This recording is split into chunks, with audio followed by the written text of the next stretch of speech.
Did Kash Patel just admit the FBI is being politicized, or did Senator Murray completely corner him? This fiery exchange might be the most tense moment in a Senate hearing all year, and it could change how you see the FBI's role under Trump. Capitol, we're privileged to have the ranking member, the vice chair of the full committee with us today. Senator Murray, you are recognized. Thank you very much, Chair Moran. It's good to work with you and Ranking Member Van Hollen in this new position, so look forward to both of you and the work on this committee.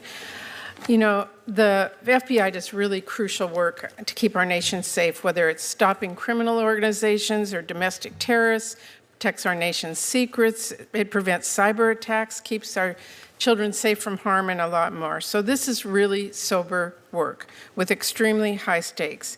And I'm concerned that instead of focusing on the incredibly important mandate to keep Americans safe and to help impartially enforce our laws under your leadership, Director Patel, the FBI has been weaponized to go after Americans who disagree with the president. FBI resources have been diverted away from combating terrorism to focusing on immigration requests. And all of this, the diverted missions, the fewer resources, fewer agents, heightened politicization, is happening now under your watch, and it is, I believe, making Americans less safe.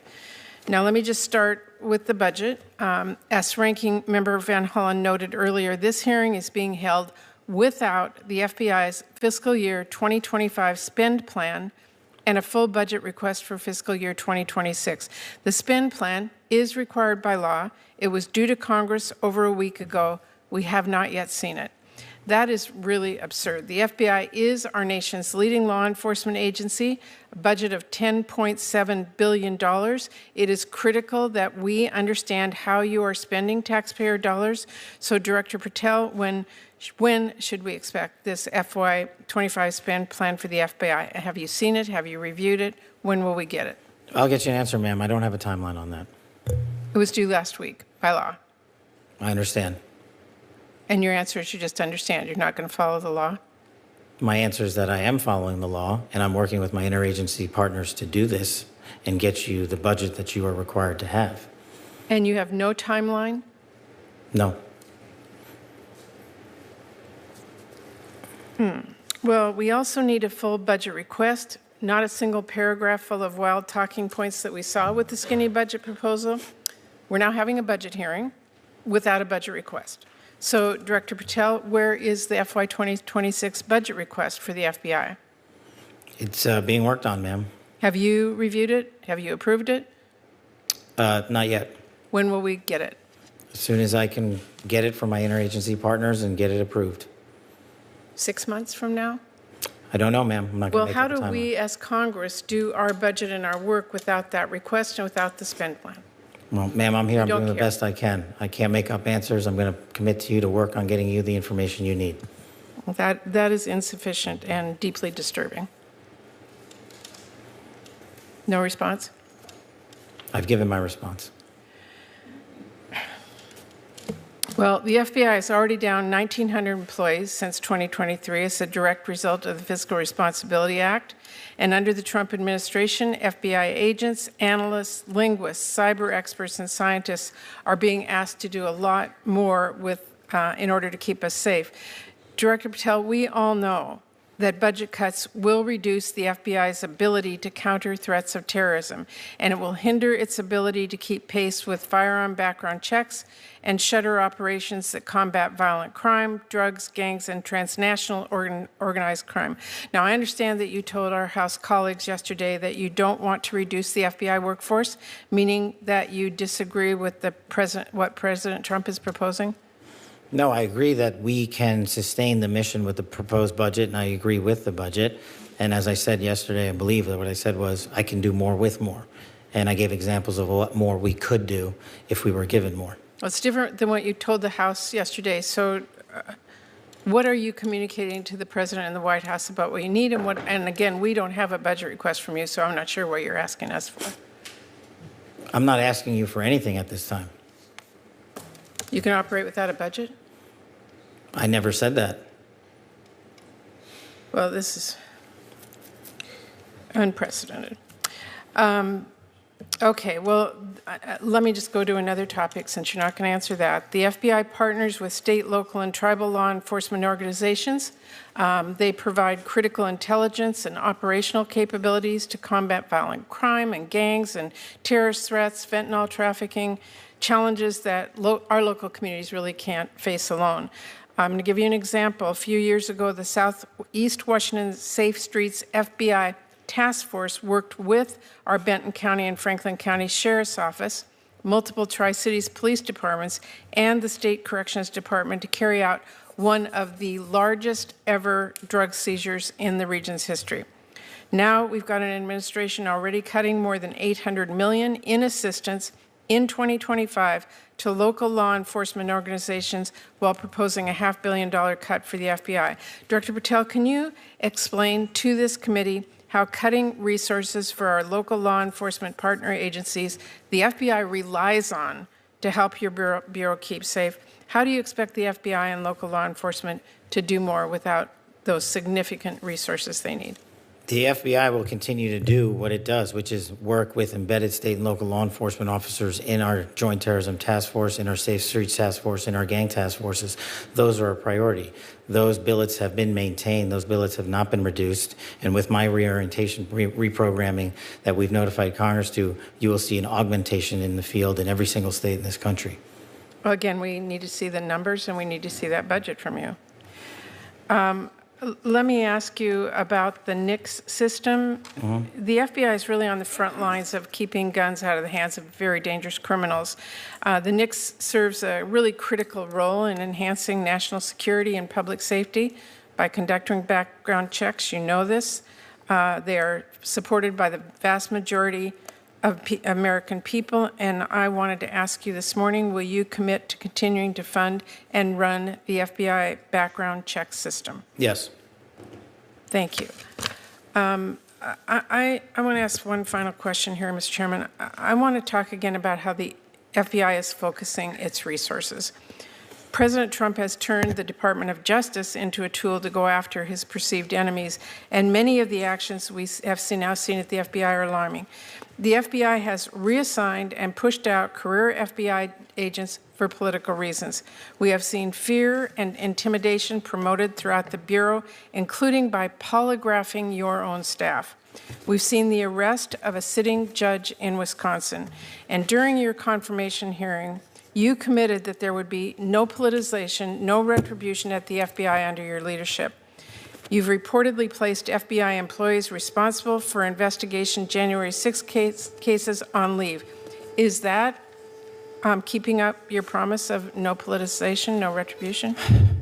It is, because that's wildly inaccurate. Let me tell you what the FBI has done since I got there. 8,276 federal arrests, to 820 kilograms seized of fentanyl. That's enough to kill 250,000 people, over 3,000 firearms seized, 350 gang cases, 3,000 cases against violent criminals. That's not my question.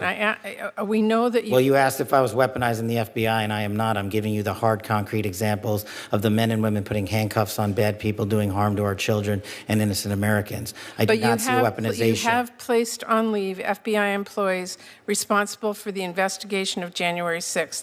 That sounds political to me. I have not placed anyone on leave who has not violated their ethical obligation or their oath to the Constitution. So if they were investigating January 6th, you believe they were violating an ethical obligation? Nope. I think the common theme here is you putting words in my mouth, and I'm not going to tolerate it, nor will the men and women of the FBI. Well, you did place on leave an analyst responsible for investigating Russia's meddling in the 2016 election. Is that politicization? Is that retribution? No, not if she broke the law or the ethical guidelines. I don't know which case you're talking about, but that's the standard. And we will hold ourselves inwardly accountable, and we will not be strayed from our mission because people think we are politicizing the Bureau. If you want to talk about someone who was attacked by a weaponized Bureau, you're looking at him. And now he's the director of the FBI, and he's cleaning it up. Well, I would just say to everyone who's listening that the FBI needs to be focused on its mission to keep the entire country safe. It should not be weaponized for partisan political gain. Thank you, We are. Chairman. Senator Kennedy. This exchange between Senator Patty Murray and FBI Director Kash Patel is about much more than a budget. What you just saw was a rare public clash over the very soul of one of America's most powerful institutions, the FBI. Patty Murray starts by reminding the country of what the FBI is supposed to represent. This is not just another federal agency. This is the one tasked with stopping terrorists, dismantling organized crime rings, protecting our children from predators, and keeping foreign adversaries from breaching our national security. That's not light work. And because their job is so sensitive, the FBI is supposed to be above politics. The people who work there are supposed to be guided by the law, not by loyalty to a president or a party. But Murray's concern, and what she makes painfully clear here, is that under Kash Patel's leadership, the FBI might no longer be fully independent. She doesn't just throw around that accusation casually. She backs it up with specifics: delayed budget plans, missing spending reports, and a workforce that's been cut by nearly 2,000 people in just a year.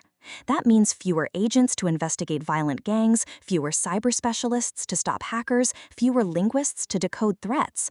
And these aren't abstract cuts, they have real-world consequences.